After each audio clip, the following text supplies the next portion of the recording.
Recording in progress. All right. So I should be good to go. Hillary, I think you can stay on camera if you want to, because I think it'll just focus on the person speaking. So we should be good to go. Cool. All right. Our second episode of the RRAR legislative interview series today. I'm joined by Yolanda Winstead for over 25 years. Yolanda has been in the affordable housing development world and is currently the president of DHIC. So first off, I want to thank you so much for joining us. We'll get right into it. I wanted to discuss the work of DHIC, your role there, and the mission of your organization. I think it's a great opportunity for you to highlight what your organization is. So please, again, thank you for joining us and take it away. Sure. Thanks for having me, Kevin, and thanks for this opportunity. We're always happy to talk about our work and what we do here at DHIC. So DHIC is a nonprofit based here in Raleigh, North Carolina. We actually have been around since the mid-1970s, so we'll be celebrating our 50th year next year. And our mission is to support individuals, families, and seniors by providing homes and opportunities that promote their financial, physical, and mental well-being of people in the communities we serve. That's kind of a mouthful. And to break it down a little bit more simply, what we do is we provide housing opportunities for low to moderate income families, both as multifamily rental housing, and then also opening up the pathways for folks to move into home ownership. And we do that. We have kind of two parallel lines of business here where we do that work. First is on our real estate development team side, where we're using the low-income housing tax credit in conjunction with some public resources that are available either from the local municipalities or the state to help build and develop multifamily rental communities, primarily here in the Triangle area. But we currently operating on about 47 properties across 9 counties with over 3,100 units of multifamily housing. And then we have another 900 or so units actively under development here in the Research Triangle area. And then for homeownership activities, we actually have a homeownership center, which is a completely separate location from our main office here in downtown Raleigh, a few blocks away, where we provide homeownership education and counseling for folks who want to move on to homeownership from the greater community, as well as living in our properties. We do that by providing individual counseling for budgeting, credit readiness, all of those things, as well as financial capability, helping people learn about budgeting, getting their credit in order if they have credit issues, learning about the mortgage process and what it takes to qualify for a mortgage. And then using that education to help take advantage of first-time homebuyer programs and down payment assistance that's available in our community for low to moderate income buyers. So all of our counselors there are HUD certified, and we typically educate anywhere from 200 to 300 clients a year through those programs. And I think at the end of last year, we had about 37 folks of our clients actually move on to actually be able to purchase last year, which is actually down from prior years because of the impact of the pandemic. In addition to developing multifamily housing and doing the homebuyer education, we have over the years also developed single family homes for sale to first-time homebuyers. We've gotten somewhat away from that as us being the developer of those units ourselves, just because of the cost. But we've got a really unique partnership currently with Stanley Martin Homes, where we are participating with them. We have some property that we redeveloped in multiple phases here in Raleigh over in the College Park neighborhood that includes multifamily development. And now we have a home ownership phase where Stanley Martin is developing townhomes. We develop the lots, they're going to build the townhomes. So we've sold the lots to them. They'll build 58 townhomes, 17 townhomes will be affordable to low to moderate income families. And those are actually under construction now. We've got a few under contract, so we're really excited about that. Great. Hey, that's amazing work, and what a strong foundation for a great mission and what you're all about. I think that's awesome.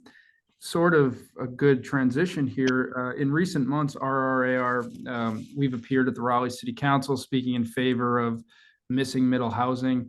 I wanted to get your opinion on that. Can you speak to the idea of missing middle housing in Raleigh, if you feel that's a viable solution, and then also other ideas for increasing housing inventory for the people you serve as well? So the point of the missing middle is really to kind of allow, I think it's really a strategy to gently increase density and kind of infill lots throughout neighborhoods throughout the city, where we've typically only developed single family housing, now allowing to do multiple units on those parcels as a way to increase density within the neighborhoods, and diversify the type of housing that we have available. It's just one strategy. It's not going to solve our problem. We have a supply issue that's been decades in the making. And so because we have such a deficit of units, especially the lower your income is, the harder it is to find affordable housing. And so it's definitely one of the strategies that, the city councils advocating for and have put in place to help us attack the problem that we have, but it's not a panacea. So we definitely don't want folks to think that the city council or anyone that supports that thinks it's going to solve all of our housing problems.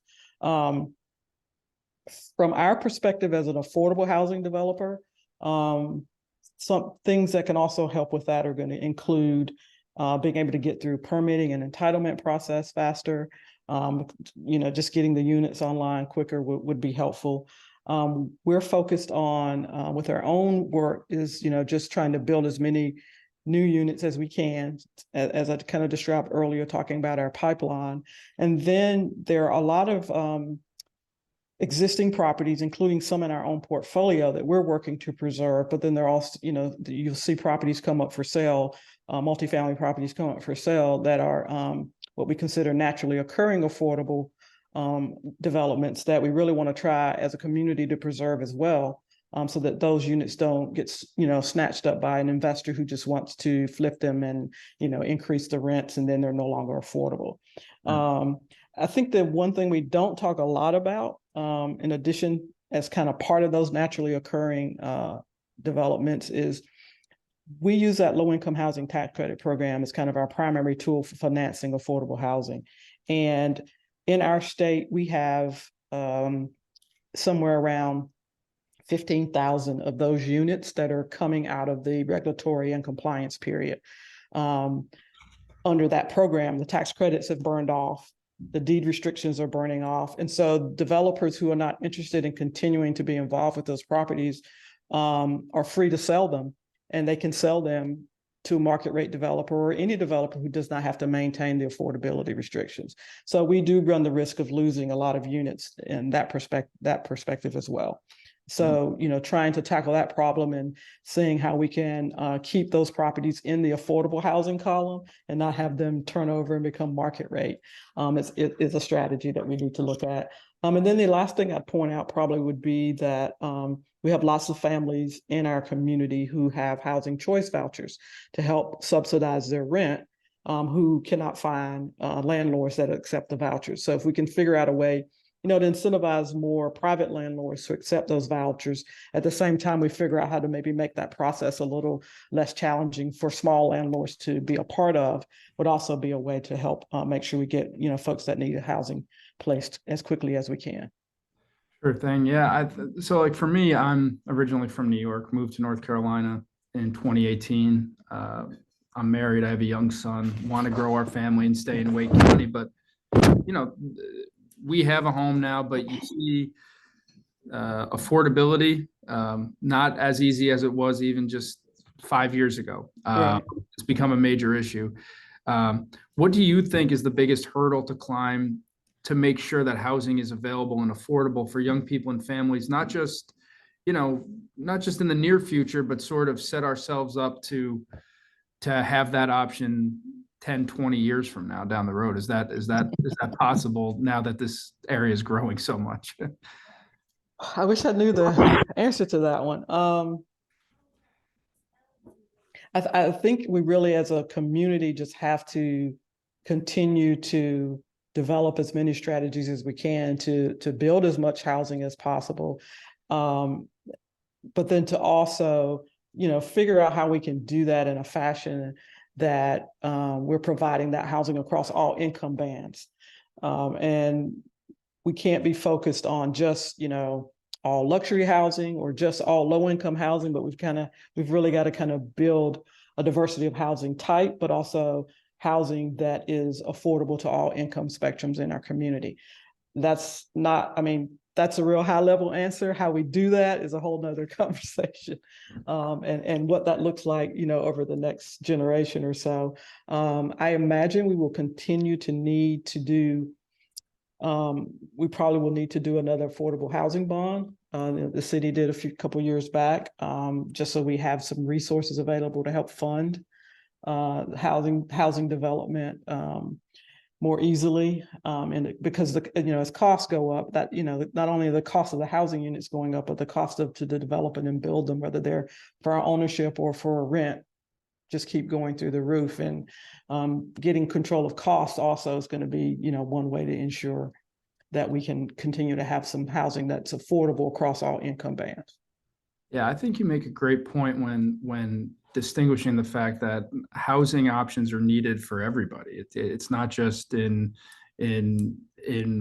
one income category. It's everybody. It's from the lower income to the higher income. If you want to come to this area and live right now, there's an inventory issue. Obviously there's a lot of issues with the housing market and how we move forward. But do you think inventory right now is the number one issue that needs to be dealt with in terms like we need more houses and we need them now? If we were able to have more options available, does that make it easier for people to move into houses, or is that just a part of it? It's just a part of it. I mean, honestly, I think the last numbers I saw, like here in Wake County alone, I think the estimate is that we have a shortage of something like 50,000 units of affordable housing.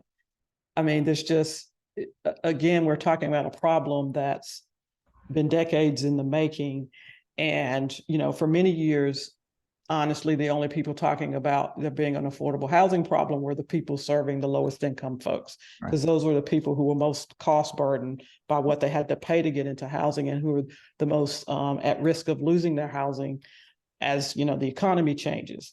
So they had less options. That's still the case. But now we're talking about the affordable housing pricing or housing affordability across all income levels because of the fact that supply, we have this supply that is constrained, and now we have a much greater demand for what units we do have because of how our area is growing and the people moving into our community. So I'm not sure if that answered your question, but no, it does. I think it's just from my perspective when I have these conversations, I think it's important I think when people just hear that there's housing affordability crisis, you have to acknowledge that, but then also start to outline some of the other problems, and right. Inventory being one of them, and it seems to be one that continually comes up with our organization. We're of the belief that if there were more housing options, maybe we wouldn't be in such an affordability crisis. Right. And I think part of the issue is that we can't talk about housing in a vacuum, because again, the perspective I'm always coming from is for the, low to moderate income families we're serving, their wages have not kept up with the cost of housing. So, which is why there's always been, this constraint at the lower end of the income spectrum for folks that are, frontline workers or essential workers, low wage workers. It costs in our state now to afford fair market rent on a 2-bedroom apartment. You got to earn something like $27 an hour so that you're not cost burdened. Well, minimum wage is $7.25. So, someone's going to have to work, have 3 or 4 jobs or 3 or 4 people in the household all working full time to afford that unit at that wage. So we've always talked about housing kind of in a vacuum, and you have to look at kind of the other things that impact people's ability to, cover the cost of their housing. I totally agree. I mean, I think it goes back to what I asked you a few minutes ago in terms of, just I relate it to my situation. My wife is a nurse. She's a frontline worker, worked in the emergency room during the pandemic.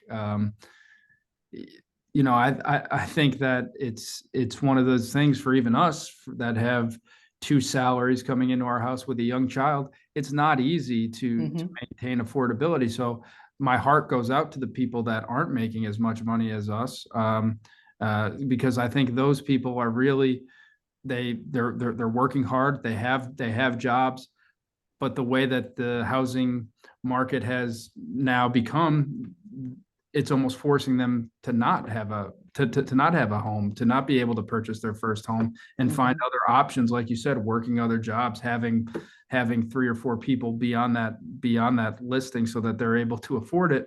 Right. That makes it hard. And I think that those are, when you start hearing, I think, stories of people who have trouble affording, or for you, the people you interact with all the time, I think it becomes a more real issue. And that's what I hope to accomplish with this conversation, is that people see, people are being affected. They're not just numbers. And I think Right. I do want to go back sort of to your career, the early stages of your career. Tell us a little bit about you, your background, and what got you to this point, and your passion for the work that you're doing now. I actually started my career working here at DHIC. Gosh, 25 plus years ago, probably by now. I started out actually working here when our organization there were like 6 people at the organization. Today, there are 25 of us. And I worked initially doing homeownership counseling, helping first-time home buyers get into housing. And this was back when we were doing developing some single-family homes for sale in and around downtown Raleigh. I had the opportunity to move from that work over into doing project management on a multifamily real estate development side of our business here, and served as a project manager on some of a couple phases of one of our earliest tax credit developments over in Apex, Beach Ridge Apartments. So I was here for about 6 years. I left and went to work for a nonprofit regional tax credit syndicator called KHEC, which is also based here in Raleigh, which is also a nonprofit. And I spent 15 years there working as an acquisitions officer to work with developers like DHIC and for-profit and nonprofit developers who were developing affordable housing across the Southeast, helping to place that equity for those tax credits that the developers were securing to finance their development. So I actually got to work as on the investor side with DHIC as well in investing in some of their tax credit developments.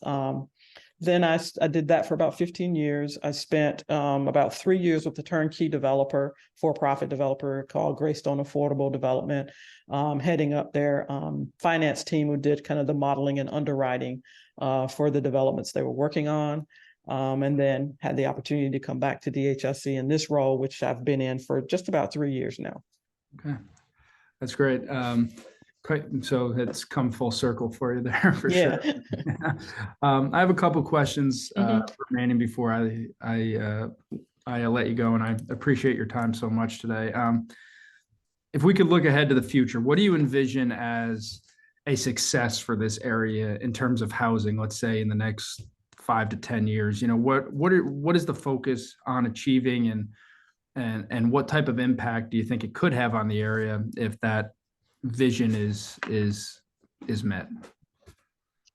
Well, I think the vision has to be that we figure out how to ensure that everyone, regardless of what their income level is, has a safe, decent, stable place to live that is affordable to them, so that they're able to maintain that housing and not be at risk of losing their housing over what many of us consider minor financial crises, like having an unexpected doctor's bill or your car breakdown or something to that effect that would impede your ability to make your rent that month or pay your mortgage.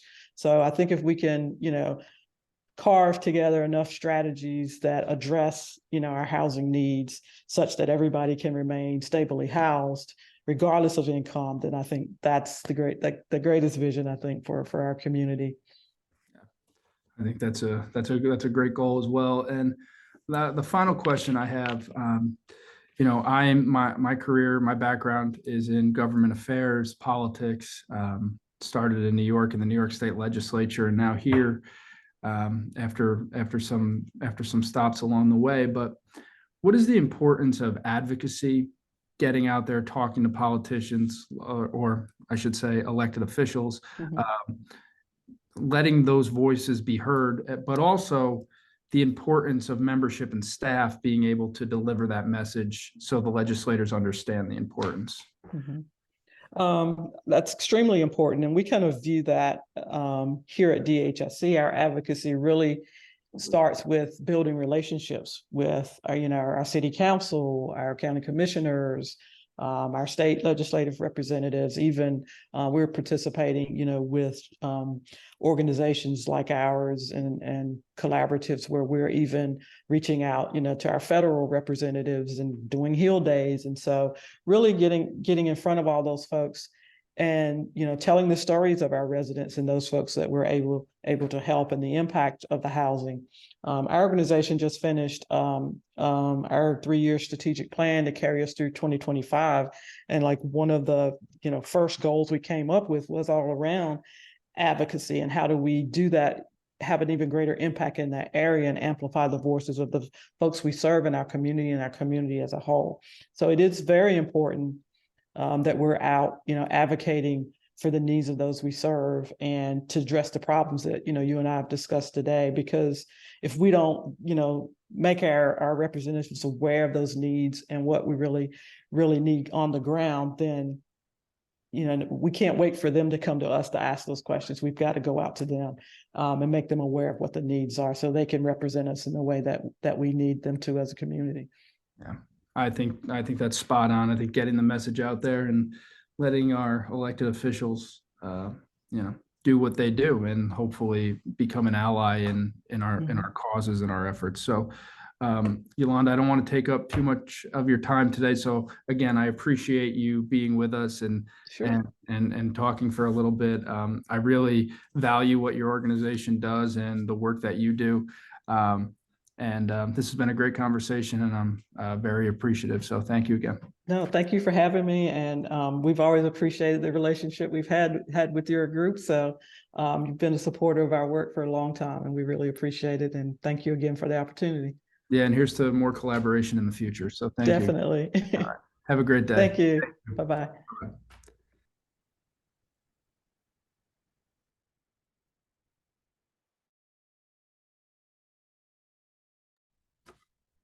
Thanks, Hillary. Perfect. Yeah, no problem.